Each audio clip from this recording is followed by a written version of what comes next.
Olá, boa noite! Estamos chegando mais uma vez até você com o Falando Sério, este nosso encontro semanal, nas noites de terça-feira e nas nossas reprises, aqui na TV Sete Lagoas, o nosso canal comunitário. A cada semana procuramos trazer assuntos e pessoas que possam agradar a você, que nos prestigia com a sua audiência. Estamos numa semana muito importante para os rumos da educação no Brasil, principalmente a educação básica, e como o próprio nome diz, deveria ser a base de todo o processo de educação no Brasil. Ainda não é, mas quem sabe possamos ainda nesta geração ver isso funcionando. E ninguém melhor do que isso para falar sobre isso que é Denise Matos de Mello, dentista por formação, mas atualmente ela é diretora do Instituto V de Educação e presidente do Centro de Estudos Terceiro Milênio, que é a entidade mantenedora da Faculdade de Ciências da Vida. E o motivo da presença da Denise aqui é falar sobre o BNCC, a Base Nacional Comum Curricular. E disso ela entende muito, porque vem estudando há muito tempo. Denise, é uma satisfação ter você pela primeira vez aqui no Falando Sério. Eu que agradeço e vejo que o momento é motivador para todos nós brasileiros e para todos nós que estamos envolvidos na educação. Não só professores, mas pais, educadores, de uma forma geral. Denise, se me permite, antes de entrar especificamente no tema, eu apresentei você. Você é dentista por formação, mas depois disso já foram... Você não para de estudar, né? Não para de se capacitar, mas eu acredito que mesmo quando você se dedicava quase que exclusivamente à odontologia, havia essa educadora que estava aí latente, até no exercício da sua profissão, não é? Sim, eu não vejo como um corte na vida profissional, mudou de uma coisa para outra, eu vejo como um contínuo.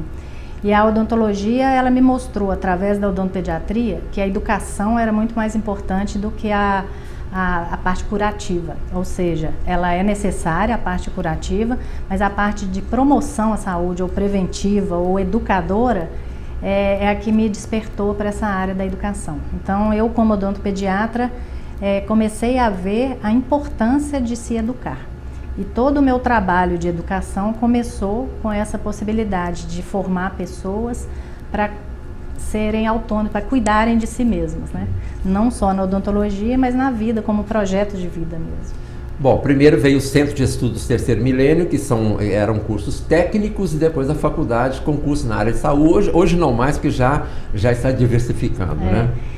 O primeiro curso técnico foi na área de odontologia, foi o técnico em higiene bucal, que hoje é técnico em saúde bucal. E isso foi, todos os cursos que a gente procura trazer para Sete Lagoas, olhando muito para a demanda da cidade. E na época, esse curso técnico em saúde bucal, eu precisei na minha clínica do profissional e a gente simplesmente não tinha. E trazer de fora, trazer de Belo Horizonte, de outros centros, ficava muito oneroso para a clínica e para o cliente. Então a gente falou, então vamos formar essas pessoas aqui para a gente, para a cidade, para as outras clínicas, e essa demanda foi suprida. E daí começaram outros cursos técnicos também necessários, como o de análise clínica, o de enfermagem, e a partir daí a gente encantou com a área da educação e fomos para cursos superiores. E esse caminho aparentemente inverso que eu fiz, de ir para um curso superior e depois voltar para a educação infantil, também é um contínuo. É de ver por experiência, por vivência, e não por teoria apenas, mas que a educação precisa de uma reforma. Ela precisava de acontecer de uma outra forma. Então, como eu não sou uma pessoa de ficar parada esperando, ou com esperança de que as coisas mudem, eu falei, eu vou começar então de forma diferente. E foi aí que o Instituto V nasceu em 2014. Pois é, inclusive eu tive a satisfação de ser testemunha desse momento importante, né, na própria área onde funciona a Faculdade de Ciências da Vida. Aliás, espaço que não falta lá, e parece que foi projetado para ser aquela escola ali, né? Vocês conseguiram um ambiente dentro daquela sua expectativa, não é isso?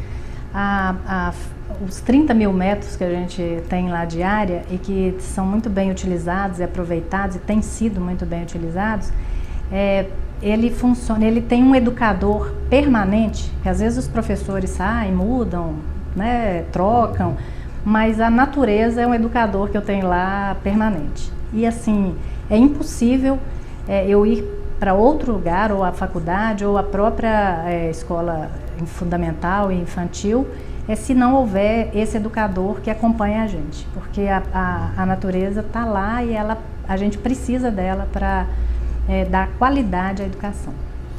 Bom, veja bem, o tema do programa aqui hoje é a Base Nacional Comum Curricular.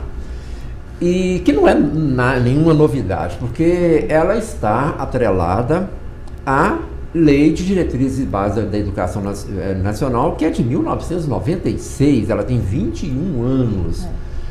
E que até hoje não foi aplicada em sua plenitude. Sim. E vem antes disso, desde a Constituição Federal de 88, exatamente. É um marco legal para a formação da base nacional. Então, as diretrizes nacionais curriculares, a base, ela simplesmente consolidou todas essas leis e associou com a agenda também 2030 da ONU, na questão da preservação da natureza, colocando tudo isso no como fazer.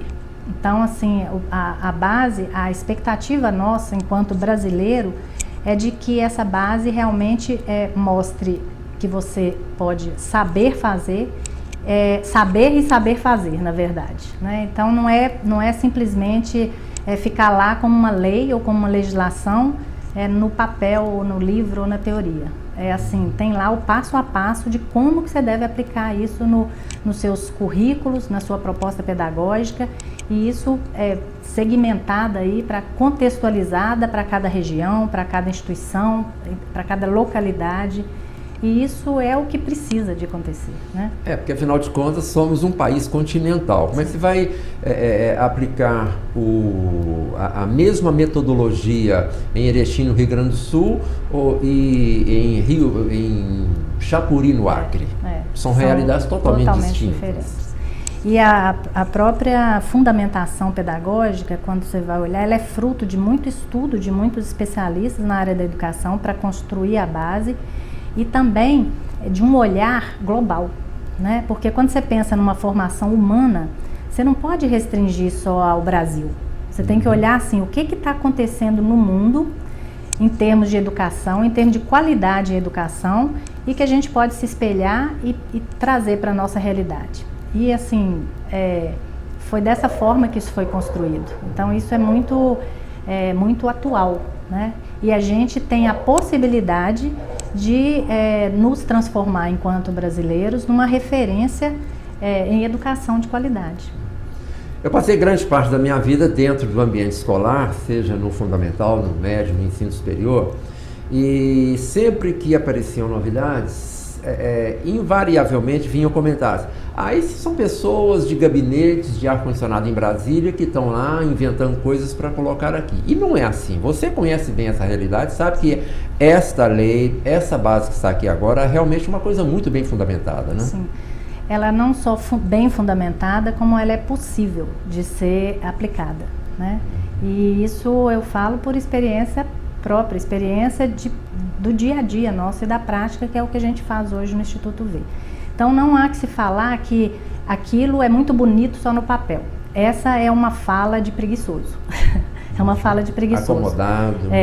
De pessimista e de quem não quer sair da zona de conforto.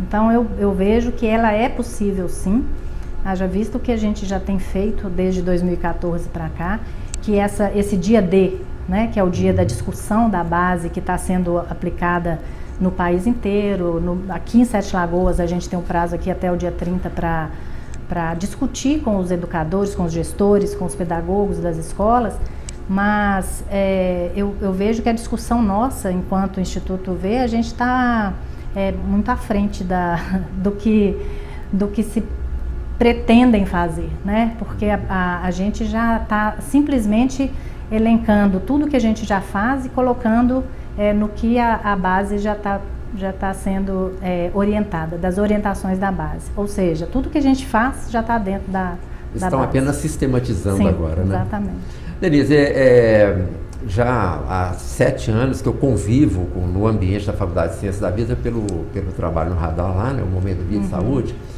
Eu me lembro de que uma vez eu fui lá documentar uma palestra de um educador de Portugal, da escola da Pedra, não é isso? Da Ponte. José Pacheco. E que foi uma coisa fantástica para mim, que eu que sou apaixonado pela educação e que incomodou muita gente que estava lá. Que bom que incomodou, né? Esse sair da zona de conforto é muito interessante porque ele incomoda. Você fazer uma coisa que você nunca fez, ou então alguma coisa que você não está acostumado a fazer bem feito, ele gera um desconforto, ele gera uma insegurança, um medo, e isso faz com que a gente queira permanecer onde a gente está. Mas essa proposta de você sair disso, e o José Pacheco, ele é, por natureza, um provocador. E aí ele provoca e você responde, você reage de acordo com o que você tem dentro. Então, se você sente que é pessoal, você vai falar, aquele cara ali foi falar aquilo pra gente, mas não podia ter falado aquilo daquele jeito. Aí incomoda, mas é um incômodo que te tira da zona de conforto. Pelo menos lá no seu travesseiro, você vai deitar e falar assim, nossa, ele falou isso, mas lá no fundo ele tem razão do que ele está falando. Porque é assim que eu faço, é assim que eu ajo, e isso pode ser modificado. Ou então, assim, sabe, aquilo ali não serve, ou só serve para Portugal, não serve para cá. E a gente começa a entrar com esses bairrismos, com essa coisa de achar que a gente não tem condição de fazer. E na verdade, temos condição de fazer. Nós somos um país onde a diversidade é muito grande e isso facilita as coisas. Dificulta por um lado, mas facilita muito por outro. E o espírito é esse, né? Por que não pegar o que está funcionando bem em outros locais, em outros países, Exatamente. trazer para cá, para a nossa realidade? Não é uma educação da Itália aplicada ao Brasil, mas uma experiência que deu certo lá, dentro das especificidades que temos aqui. E você faz isso? Eu faço e fiz, né? Fruto de vários anos de estudo, de visitas. Eu tive a oportunidade, a felicidade de poder ir para vários cantos do mundo para olhar para a educação, para encontrar pessoas, para encontrar instituições de ensino, onde eu pude perceber o que é lá nesse local que funcionava e que tinha boa qualidade e que poderia ser trazido para a nossa realidade de Brasil, de Minas e de Sete Lagoas. Então a proposta do Instituto V, ela tem uma diversidade ela não tem uma linha. Né? Até porque linha é para trem de ferro, não é para a gente ter essa diversidade. A diversidade é muito importante, porque cada um é cada ser humano, cada criança que está ali, ela tem o biotipo dela, ela tem o DNA dela, ela tem os anseios dela, o tempo dela, e isso precisa ser respeitado. Não dá mais para a gente enxergar a educação como a Revolução Industrial que massifica e padroniza todo mundo. Não dá. E lá vocês recebem criança a partir de qual idade? A partir de 1 ano. 1 ano. Maternal 1. E a criança tem o direito até de escolher a cor da camisa do uniforme. Isso já é uma proposta já para, pelo menos para os pais pensarem assim, nossa, é ele que vai ficar com aquela roupa o dia inteiro, a tarde toda. Por que é eu que tenho que escolher a cor para ele? Por que ele não pode escolher? E eu vejo, às vezes, dificuldade. O pai fala, não, escolhe aqui a roxa, escolhe aqui a rosa, escolhe a azul. Escolhe não, aceita. Influenciando a criança para ela escolher. Então, isso aí já é uma quebra de paradigma de que a criança não tem o desejo dela, que não tem a vontade dela própria, né? Ela vai limpinha para a escola, mas volta sujinha para casa. Isso Na maioria das vezes. Isso é um alerta e um aviso que a gente dá para os pais, porque ela não vai voltar limpinha para casa. Porque a parte física, ela é necessária que ela seja estimulada, principalmente nessa fase da educação infantil e dos anos iniciais do fundamental. A criança não pode ser vista somente como um cérebro, ou como alguém que você tem que trabalhar só o intelecto e o cognitivo. Ela tem outras partes dela que precisam ser estimuladas dentro do que a base já fala da formação integral humana. Denise, conversando com você em off algumas vezes, você me mostrou uma dificuldade lá da sua escola, pela escolha que você fez, que é contratar profissionais que estejam ou dispostos ou aptos a trabalhar dentro dessa linha. Como é isto? Isso é um limitador de uma expansão mais mais rápida do Instituto V. Por quê? Porque a gente tem que crescer com consciência do que a gente está fazendo. Para mim, se eu quisesse encher aquela escola de aluno e não priorizasse a proposta pedagógica e a qualidade do que eu estou querendo fazer, era muito fácil, porque a infraestrutura eu já tenho toda pronta, aliás, acima do que é esperado, porque eu tenho uma estrutura de faculdade para ser aplicada numa educação fundamental e no ensino médio. Então, assim, eu já tenho isso acima da média para formar uma educação, uma infraestrutura para uma escola.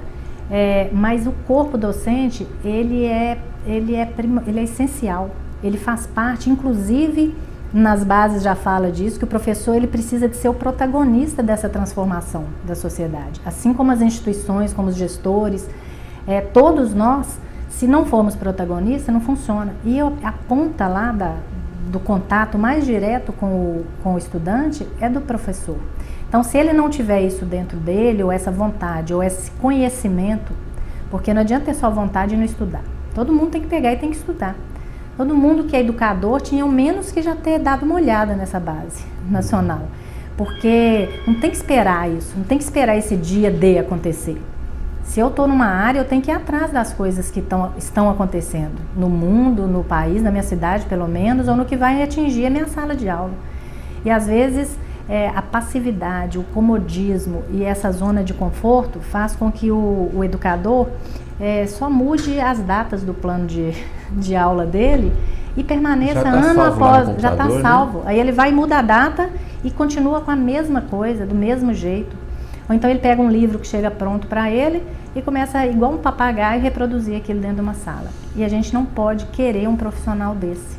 Né? Pois porque aí vem essa questão, né? Parece, a impressão que eu tenho é que está falido ou caminhando para a falência esse sistema tradicional de escola e de professor transmissor de conhecimento. O papagaio, é a mesma coisa. Ele tem que hoje ser um protagonista mesmo, facilitador do processo de ensino e de aprendizagem. Então, o como aprender, o como ensinar, ele faz parte. E se for uma aprendizagem, tem que ser significativa naquela turma, naqueles alunos, naquele contexto. Então, como que você pode ter a mesma padronização do como ensinar, se você não sabe qual que é o público que vai vir no próximo ano ou no próximo semestre? Faz o planejamento antes de conhecer o Antes de público. conhecer. Então, é impossível esse tipo. E como eu não sou de ficar quieta nem parada reclamando, o que a gente fez? Montou um curso de pós-educação em intervenções educacionais inovadoras. Na Ciências da Vida. Na Faculdade de Ciências da Vida. Para quê? Para ser de lá que eu vou buscar essa equipe que a gente vai formando. E aos poucos, gradativamente, a gente realmente formando uma equipe que está coesa, pelo menos em termos de conhecimento, em termos de projeto, em termos de proposta de educação. Porque então, vamos falar a mesma língua, né? Eu não vou pegar uma pessoa que formou numa escola tradicional de pedagogia, que tem um conhecimento às vezes básico, e que a hora que chega ali não sabe entrar numa sala de aula ou sair de uma sala de aula com os alunos, para fazer um projeto, para desenvolver um trabalho intertransversal, interdisciplinar, contextualizado, em contato com a natureza, onde as crianças não vão estar confinadas ali dentro de uma sala de aula, e às vezes trabalhar com essa individualidade, com essa autonomia e ao mesmo tempo com disciplina e com responsabilidade nos alunos, é uma missão não é quase impossível não, mas é trabalhosa. Né? Mas, sendo perseverante, não demora a começarem a aparecer os resultados, né? Eu já vejo resultados, assim, é impressionante, em um tempo muito curto, mas o nosso melhor índice de resultados são as próprias crianças. É ver o retorno delas em termos de avaliação formativa do que a gente faz, de processual, porque a avaliação ela precisa de ser assim, dessa forma, e também de ver o retorno dos pais, ao falar para a gente, ao mostrar como que a criança está se desenvolvendo e está Então esse é o nosso balizador de qualidade, de ver que a gente está no caminho certo. Agora, vindo à base e a gente vendo que a gente não está no outro planeta, que a gente está falando uma língua que o mundo está falando. E isso é muito gratificante. O retorno disso já está acontecendo, né? Denise, veja bem, essa base, as pessoas que não convivem nesse meio, que simplesmente, quer dizer, o contato tem com a educação é ter os filhos nas escolas, por exemplo, ela se senta diante da televisão e vê lá no noticiário que o novo currículo vai ter essas alterações e uma série de coisas. De princípio, assusta. Se a pessoa realmente não é do meio, ela não conhece, ela assusta. E aí ela começa a pensar, será que esse negócio pode dar certo? Uhum. E pode? Eu não tenho dúvida que é o único caminho. É caminho sem volta, na verdade. E não há outro? Não há outro caminho, porque essa tradicionalidade do ensino, ela já foi demonstrada que ela está falida. Realmente ela está falida. Não cabe mais para essas crianças, para o tempo que ela existia lá, enquanto funcionava, porque a gente escuta muito assim, foi assim que eu aprendi e deu certo, então é assim que eu vou reproduzir, que eu vou continuar. Só que isso a gente tem que ver as variáveis do mundo.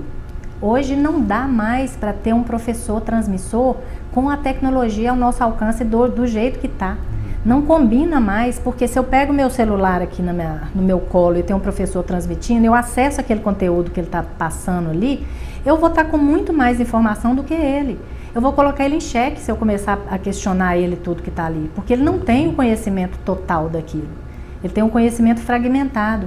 E essa é outra razão para a gente ficar feliz em relação ao que a gente está fazendo, porque essa coisa das disciplinas, né, da fragmentação da disciplinar que existia, a base nacional já está falando assim, olha, isso não pode mais, não tem que ser assim mais. A gente precisa de dar significado ao aprendizado, colocar prática nisso.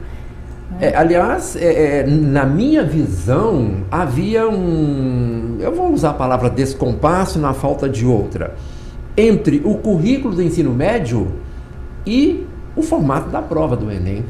Porque o ensino médio é todo... disciplinar. Né? E o Enem é por área de conhecimento. Quer dizer, parece que agora sim a escola vai chegar ao Enem. Estão costurando, né? Agora sim a colcha está ficando costurada, porque uma coisa está indo... Até assim, indo além do Enem, olha para o mercado de trabalho, olha para o mundo do trabalho, qual profissional que eles hoje querem contratar. É alguém que seja autônomo, que seja proativo, que tenha uma visão ampla das coisas, que não seja especialista naquilo, mas que tenha uma outra visão da realidade que ele está ali no trabalho dele. Então, assim, não adianta a gente querer formar uma coisa que o mundo está precisando de outra. A gente tem que pensar que o mundo mudou e a educação não mudou. Então, por isso que ela está falida. Ela parou no tempo. Então, se a gente não olhar para isso, a gente vai ficar reforçando e achando que isso é coisa de inovação. Esses negócios aí de inovação não funciona não, porque é modismo. É modismo e isso aí, o que funciona é o que era antigamente. Então, essa frase, ela não condiz mais com a realidade. E também não tem que culpar e falar assim, nossa, você fez tudo errado lá atrás, você foi um professor que, sabe, era transmissor do conhecimento. Não, naquele momento, aquilo ali era o melhor que tinha e que podia ser. Agora, você não pode trazer aquilo daquela época para hoje e continuar batendo na mesma tecla. Você tem que mudar sua visão. Se me permite aqui dar um exemplozinho simples da minha viver, por exemplo, se eu sou professor de matemática, 20 anos atrás eu tinha que pedir meu aluno tivesse uma tábua de logaritmos. Alguém que está vendo isso aqui pode até não saber do que seja. Hoje não precisa mais disso, basta um toque no telefone celular. Isso é um exemplo básico. Vamos para outro. Por que hoje a escola precisa de ter uma infraestrutura onde o contato com a natureza é importante e necessário? Porque a vida hoje urbana condensou as pessoas em apartamentos. Tirou isso das crianças. Então hoje você no máximo desce para o playground, que é tudo cimentado, e que você vai ficar com aqueles brinquedos tudo igualzinho, aquele escorregador, aquele balanço, aquela coisa, e não vai despertar o seu potencial criativo. Porque quando na infância, lá atrás, das crianças que tinham essa educação transmissora naquele momento, O resto do dia, elas estavam aprendendo com a natureza, aprendendo porque elas andavam pela rua, elas brincavam de soltar papagaio, de pegar fruta em árvore, subir em árvore, pegar fruta, de andar na enxurrada, de fazer... Eu felizmente fiz tudo isso. Então era possível ter esse tipo de educação transmissora porque a formação integral estava acontecendo fora do contexto escolar. Agora isso está por causa da violência, por causa da forma de viver das pessoas, das casas, dos apartamentos, isso acabou, isso não existe mais. Então, se você não tem num espaço educador, isso vai dar resultado negativo lá na frente, quando essa criança tiver numa idade que ela vai começar adulta ou mais do que adulta um pouquinho, as degenerações todas, óssea, muscular, de visão, porque só fica na tela de um computador. Problemas de coluna. De coluna. E aí vai um monte de coisa, porque você não fortaleceu os seus músculos quando você precisava de fortalecer. Na fase de crescimento ósseo, você não estimulou o crescimento. Então, é só você olhar para isso. E agora, fazendo um link com a odontologia, essa parte da individualidade de cada criança, ter que ser olhada na sua individualidade e respeitada na sua individualidade, eu converso muito com os educadores lá, com os professores, que eu como dentista olho isso, por exemplo, na mudança da dentição da criança. Tem criança que começa a trocar os dentinhos com 4 anos, outros com 5, outros com 6, outros com 7, outros até atrasado um pouquinho, vamos colocar nesse termo, mas com 8 anos, e começa a trocar os dentes. Eu como dentista, se eu não respeitar essa individualidade da criança e estipular que no livro fala que é com 6 anos que troca o dente, eu vou fixar o dente que está caindo com 4, porque não está na hora, e vou arrancar antes da hora o dos 7 e 8 anos. Né? Exatamente, a educação não é diferente se você não tiver essa visão de respeito à individualidade. Claro. Você vai querer que a criança aos 4 anos seja alfabetizada. Com os 5 anos todo mundo já esteja lendo e escrevendo. É o que a gente vê hoje nas escolas tradicionais. Dela, né? As professoras, os gestores, os educadores, dentro de uma visão tradicional, começam a padronizar e massificar. E isso gera um estresse na criança. E o pior, usam isso como um troféu. Como um troféu. E os pais acham lindo a criança com 3, 4 anos já começar a estar lendo e escrevendo. Eu fico com pena. Eu não falo porque eu não tenho que falar, mas eu fico com pena. Porque será que ela estava pronta para isso? Será que isso não foi forçado? Será que realmente é uma coisa natural? Porque tem criança que é mesmo, claro, é precoce. Natural, né, ela já Mozart começa... tocou piano aos 8 anos. Exatamente. Virtuosa. Mas entre isso e padronizar essa forma... E outra coisa, quantas horas de brinquedo foram roubadas dela para que ela se alfabetizasse? E outra coisa, quanto estresse foi gerado numa criança dessa? Sim, porque cobram-se resultados. Porque ela até poderia estar sendo alfabetizada, mas brincando. Sim. A ludicidade dentro das escolas, ela é um direito da criança, de brincar. Está dentro, ela tem direito de brincar. Não é uma coisa de você deixar, não. Ela tem direito. Nós estamos apresentando Falando Sério, hoje recebendo Denise Matos de Mello, diretora do Instituto V de Educação. E o tema principal do programa, acaba falando de muitas outras coisas, é a Base Nacional Comum Curricular. Vamos especificamente falar nela no segundo bloco, daqui a pouco.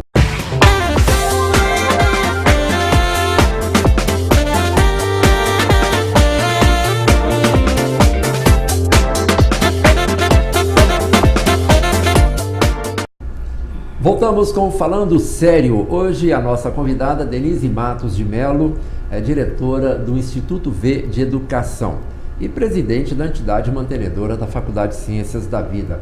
Denise, o tema principal é a Base Nacional Comum Curricular e o dia D, que cada escola tem o direito de marcar, claro, dentro de uma data limite, não é isso? Uhum. E organizar da forma, dentro da sua realidade. Sim. Cada escola escolhe a melhor data e a melhor forma de fazer isso. O dia D, o D significa discussão. Discussão de quê? Da Base Nacional Comum Curricular. E isso as redes de ensino, as instituições escolares, os professores, todos eles são protagonistas para que a base realmente aconteça dentro das escolas. E como existe as especificidades de cada região, de cada local e de cada instituição, isso foi deixado a cargo de cada escola fazer da melhor forma que ele tem acesso. O propósito é único, mas a forma de fazer é diversificada. E isso é bem autônomo, como a própria proposta da base. Então não poderia ser diferente, né? Sim. Então a gente, por exemplo, lá no Instituto V, a forma que a gente tem feito isso lá já faz parte das nossas reuniões semanais. E isso não é por causa do dia D. Isso já é uma proposta de trabalho nossa, de todos nós, gestores, pedagogos e educadores, temos 2 horas por semana para reunir, para discutir e para estudar. Para discutir sobre as práticas, sobre a teoria, sobre o planejamento semanal. Então isso já faz parte da nossa rotina. Então esse resto de mês a gente está focando na base nacional, elencando cada coisa do que a gente faz e colocando em suas diretrizes. Cada escola ou sistema vai precisar elaborar um documento, uma ementa, como vai ser isso? É necessário depois você preencher um relatório do que foi feito, né? Isso para a rede, para o município, para a Secretaria Municipal de Educação, para os sistemas que regem cada instituição. Então a gente vai preparar esse documento que são respostas do que a gente fez referendando essa base nacional e referenciando esse dia D. Agora, no caso específico do Instituto V, vocês estão percebendo lá que, de certa forma, esse trabalho vai ser mais facilitado porque ele já faz parte da rotina.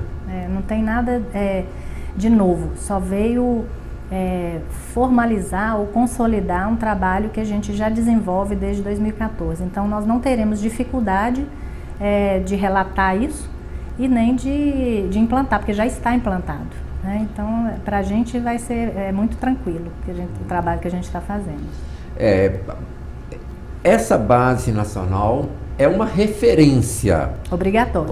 Pois é, aí que está a questão. Pode parecer assim meio esquisito uma referência obrigatória, né? Mas se não for, não funciona, né, Denise? Essa referência é porque ela é embasada em documentos legais, como a Constituição Federal, as diretrizes curriculares, a LDB, a Agenda 30 da ONU. Então isso foi feito esse compilado e colocado no dia a dia lá da prática da educação infantil, trabalhando os campos de experiência, trabalhando as aprendizagens essenciais, isso tudo está dentro da base, como no ensino fundamental também, todos os objetivos, os campos e áreas de atuação, para a gente sair daquele tradicionalismo de disciplinas isoladas e fragmentadas, onde a criança, ou o jovem, ou o adulto, tem aquelas 50 minutos de português, bate o sinal, agora 50 minutos de matemática, agora 50 minutos... Não, uma coisa tem que estar falando com a outra e aquilo precisa de ter significado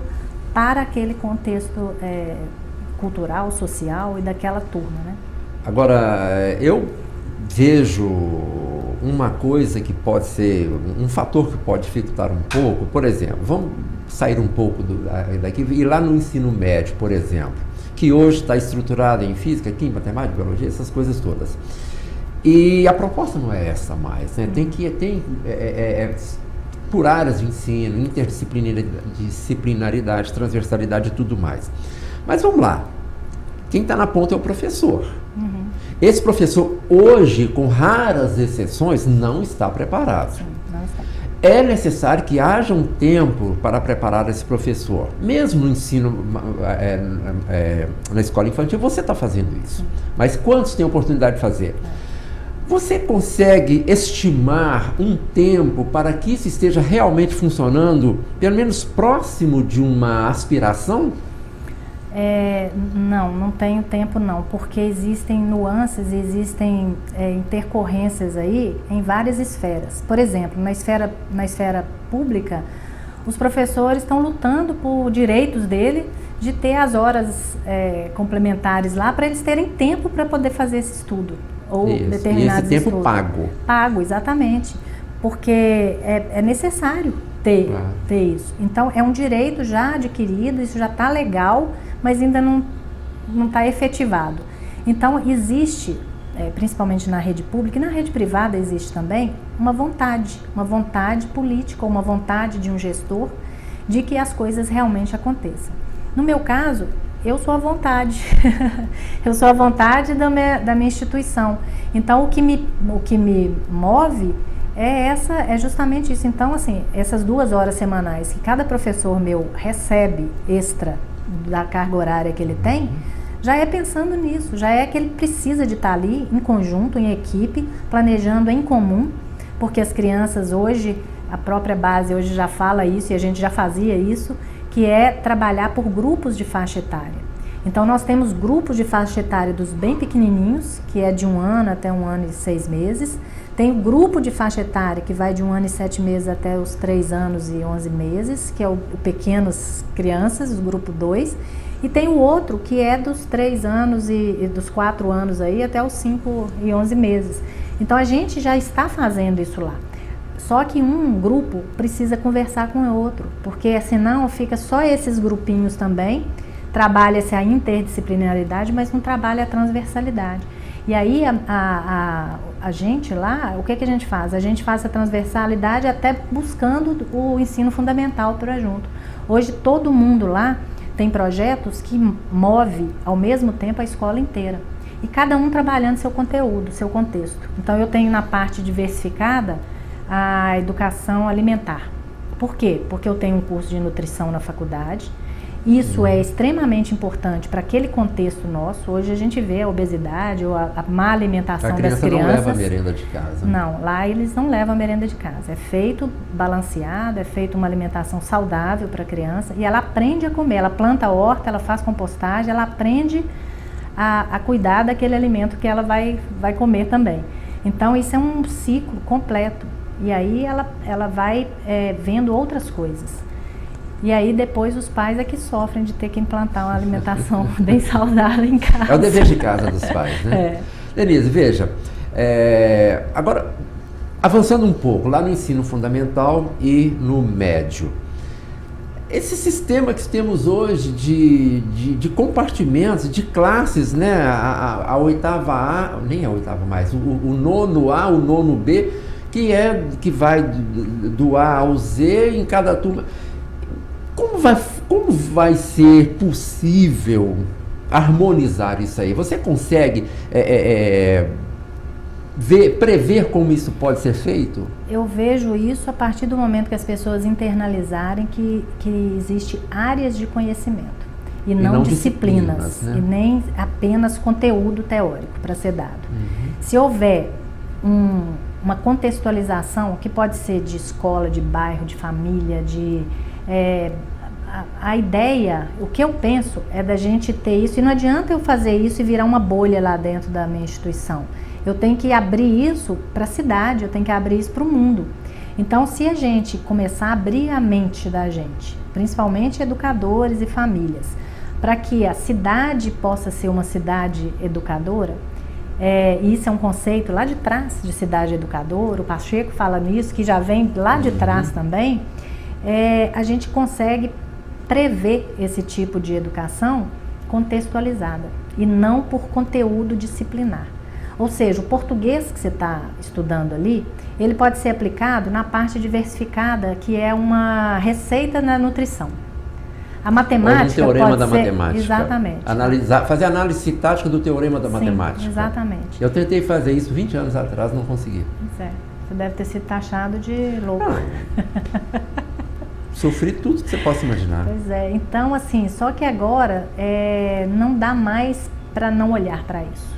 Não dá mais para ficar ali batendo sinal depois de 40, 50 minutos e mudando totalmente aquele contexto fragmentado. Muda o chip, usando a linguagem atual. Aí não tem mais motivação, não tem interesse, sabe? Porque isso tudo está disponível aí na internet. Está tudo disponível, então não traz isso para um projeto para ser praticado. Então você precisa aprender a saber e saber fazer. Isso está dentro desse contexto, né, da competência. A competência é você saber e você saber fazer, porque senão fica engavetado o conhecimento. Você aprende, você estuda para a prova e aí você põe aquilo ali, esquece, nunca mais você vai lembrar daquilo. Agora, se você aprende a fazer alguma coisa com aquilo que você aprendeu, aquilo vai para o seu sangue. E saber para que serve também. Isso vai servir para quê na minha vida? Aliás, uma pergunta que é muito frequente em sala de aula: professor, isso serve para quê? Eu vou precisar disso para quê?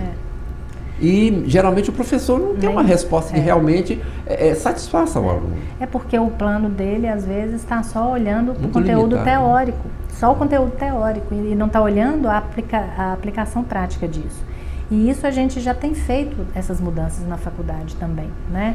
É uma coisa que é uma chave, uma coisa leva a outra. Então, a minha insatisfação com a forma das matrizes ou grades curriculares que existia... grade mesmo, daquelas de prisão. Era um nome muito apropriado. Essa grade curricular deixava o professor e o aluno eu vou fingir que eu estou te ensinando e você vai fingir que você está aprendendo. E isso me incomodava muito.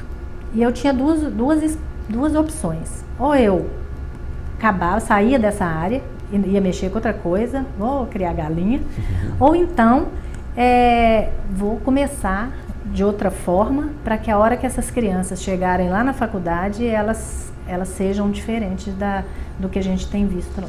Você pensa no meio também, o fundamental e o médio lá?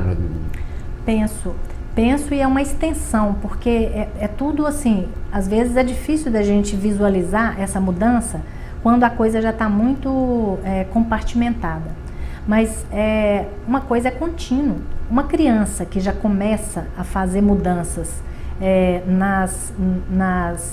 no processo dele de aprendizagem, já vendo campos de experiência, onde ele aprende brincando, onde ele cria, onde ele tem que ele tem autonomia, ele não vai dar conta de chegar no ensino fundamental de outra forma, e nem no médio, e nem na faculdade. Ele não vai conseguir se adaptar.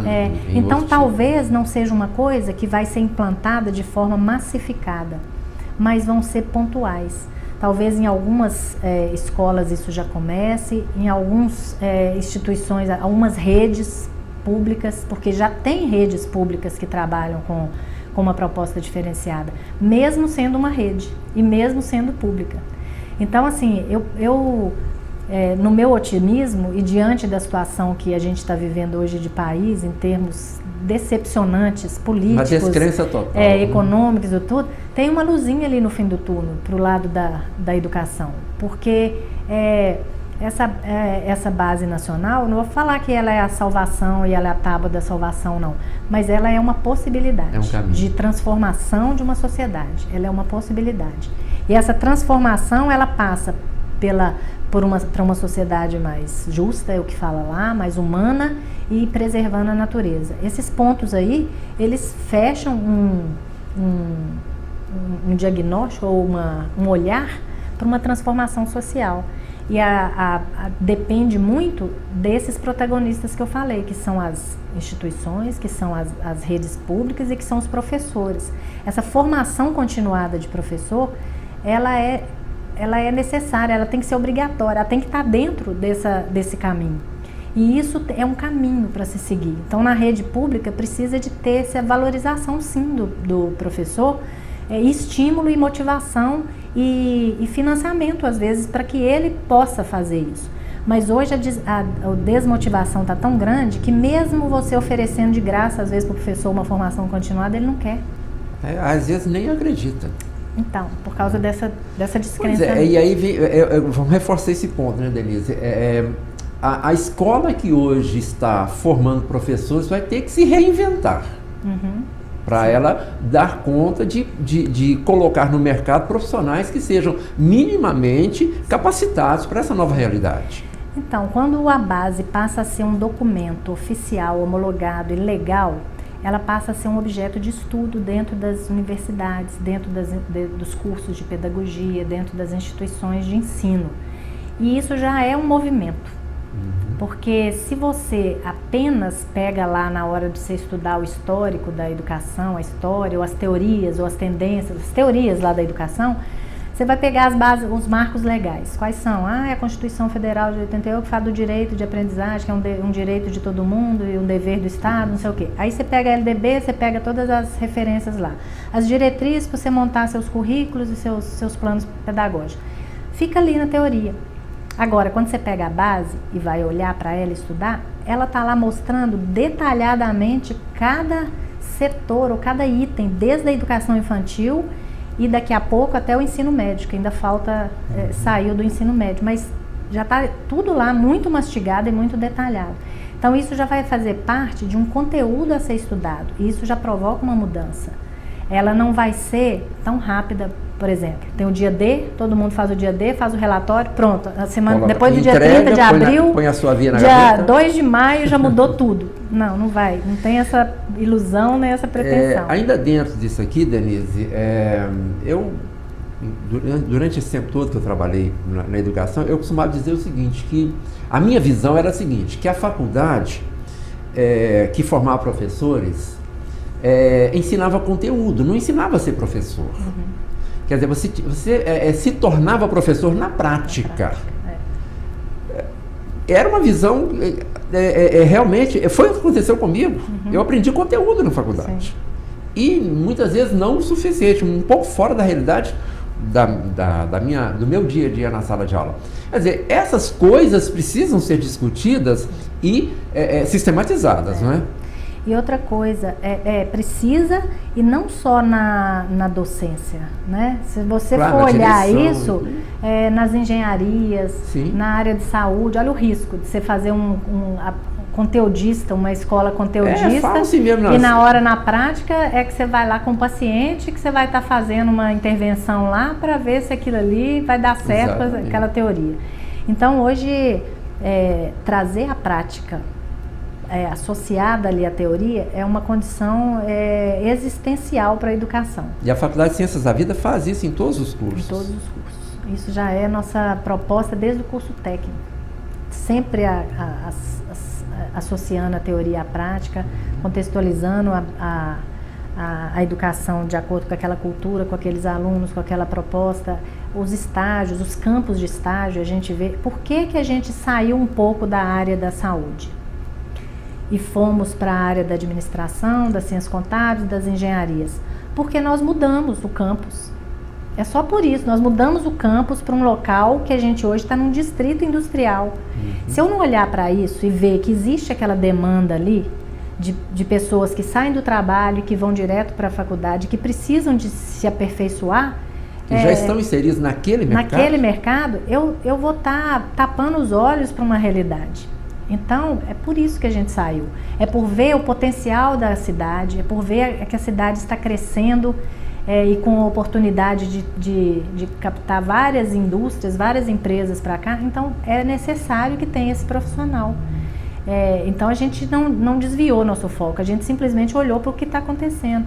Assim como eu comecei lá no curso técnico, o curso de técnico em saúde bucal. Por quê? Porque eu tinha uma clínica, eu precisava de um profissional e não tinha na cidade. É por uma demanda.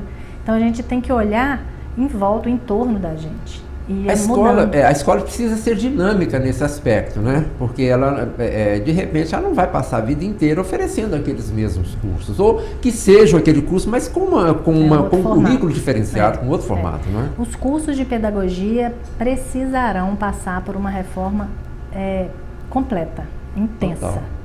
Porque é o que está mais, vamos colocar, é o que está mais defasado. Porque ele está formando pessoas para o século XVII. 18, 17. Então, não estão nem reproduzindo mais, pois né? Então, assim, tem que mudar. Tem que mudar, tem que olhar tem que olhar para o mundo. Tem que olhar para o mundo. O que está acontecendo lá na Noruega? O que está acontecendo na Finlândia? O que está acontecendo lá em Harvard? O que está acontecendo lá em Massachusetts, em Portugal, na Espanha, na Itália? O que é que está acontecendo no mundo? O que dá para trazer para cá, para o Brasil? O que a gente pode contribuir com isso também? Para a gente estar olhando para um ensino de qualidade. É dessa forma que eu acredito que a educação pode ser transformadora. Ficar batendo na mesma tecla, reclamando, resmungando, falando que não tem jeito mesmo, que o Brasil está muito não sei o quê. Não, isso não... esperando que alguém resolva, né? Denise, são duas realidades. Existe a rede privada e a rede pública. É claro que as coisas,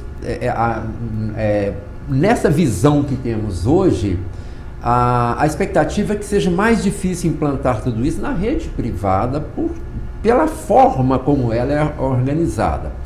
Na escola privada talvez não haja tanta dificuldade. No seu caso, você é a diretora, como você já falou, que você é a vontade do Instituto V, e você tem uma equipe que pensa como você. É uma realidade muito distinta da escola pública, e quem está falando aqui é alguém que já viveu isso, numa experiência de direção de escola pública, onde você tem que ser muito mais líder do que gestor. Não é? Eu não tenho parâmetro, Rosaldo, para saber o que é mais difícil e o que é mais fácil. Por quê? Porque na rede pública precisa de ter essa vontade política, e que muitas vezes ela é abafada, ela é contrária, ela é castradora, ela é fragmentada, ela não tem não existe essa vontade. Mas existe um movimento, porque senão essa base não teria sido feita. Ah, sim. Então existe pessoas que pensam sim, existe vontade, a sociedade civil participou da formação da base. Então tem pessoas envolvidas nisso, é porque a gente às vezes reforça o negativo e valoriza o negativo e exalta o negativo. Até na mídia, às vezes a gente falar de uma coisa que aconteceu, uma desgraça, dá mais ibope audiência do que você falar de uma coisa bacana que aconteceu. Bons exemplos. Bons exemplos. Então, eu não tenho parâmetro porque na rede privada eu não sei medir, eu sei medir a minha realidade, eu não sei medir a realidade das outras escolas privadas, a vontade dos gestores. Porque se tivesse tanta vontade assim, e que fosse muito mais fácil do que a rede pública, já tinha muita movimentação e muita mudança. E olha para a nossa realidade local de Sete Lagoas. Quantas escolas pensam assim aqui hoje? Quantas escolas hoje privadas trabalham com uma proposta dessa? E quantas trabalham na proposta de confinamento, das salinhas, tudo apertadinho, das crianças tudo da mesma idade, não pode relacionar, de só 15 minutos de intervalo e o resto tem que ficar confinado dentro de uma sala, e de não olhar para essa diversidade, de querer massificar e padronizar a educação e a alfabetização ser valorizada acima de qualquer coisa. Olha para isso e vê se a vontade está tão grande assim do privado, em oposição. É uma outra visão do problema, né? Então, assim, eu não tenho essa mensuração, não tenho esse parâmetro para medir isso, mas talvez seja uma pesquisa interessante para algum pesquisador fazer isso. Quem sabe daqui a um ano você volte aqui já tendo uma visão mais da coisa acontecendo. Eu espero que sim, eu espero que no próximo ano a gente tenha mais escolas aqui, públicas, privadas, fazendo isso, porque eu não acredito numa educação de bolha, eu não acredito que ninguém mude o mundo também, não acredito que vai ser o Instituto V ou que vai ser a Faculdade de Ciências da Vida. A gente pode ver com isso que a gente tem condição de fazer. Então outras escolas podem olhar para isso e falar assim, se um está fazendo, é possível que isso aconteça e isso seja feito sim. Porque às vezes você tem medo porque é uma coisa nova e porque ainda ninguém fez. Mas a hora que você vê um exemplo, você fala assim, não, se ali está fazendo, eu também dou conta de fazer. Posso, né? Essa é a diferença da inveja e da cobiça, né? Quando você cobiça uma coisa, o outro está fazendo ali, eu vou fazer também. Isso é até bom. A inveja, você quer destruir o outro que está fazendo, né? Exatamente. Já que você não consegue fazer, que ele também não faça, né? Denise, nós já estamos caminhando para o final do programa e eu sou um otimista por natureza e acho que tem que ser assim, embora o Mário Sérgio Cortella diga que dá menos trabalho ser pessimista do que otimista, porque o otimista precisa correr atrás das coisas, né? E o pessimista não, ele fica lá, não vai dar certo mesmo, então deixa para lá, né? Mas veja bem, eu ainda continuo acreditando que é possível fazer a mudança pelo voto, mas pela educação também, eu não sei se cabe aqui o também. Mas, se eu tiver que escolher um dos dois, que a mudança seja feita pela educação, porque, por consequência, o voto vai mudar. É isso que eu ia falar. O voto é uma consequência de uma boa educação, ou de uma má educação. Então, eu opto pela educação. Bom. Alguma coisa mais que você queira falar, que não foi dito aqui ainda, Denise, a respeito desse dia D, essa base nacional? Eu quero deixar uma mensagem otimista para Sete Lagoas, para que as escolas possam olhar para esse dia D não como uma obrigação a ser cumprida a nível nacional, ou estadual, ou municipal, mas como uma possibilidade de aprimoramento, de evolução e de transformação de uma sociedade para ser mais justa, mais livre e que olhe para o contexto inclusivo, que olhe para o contexto da preservação da natureza, porque isso é preservação da vida, né?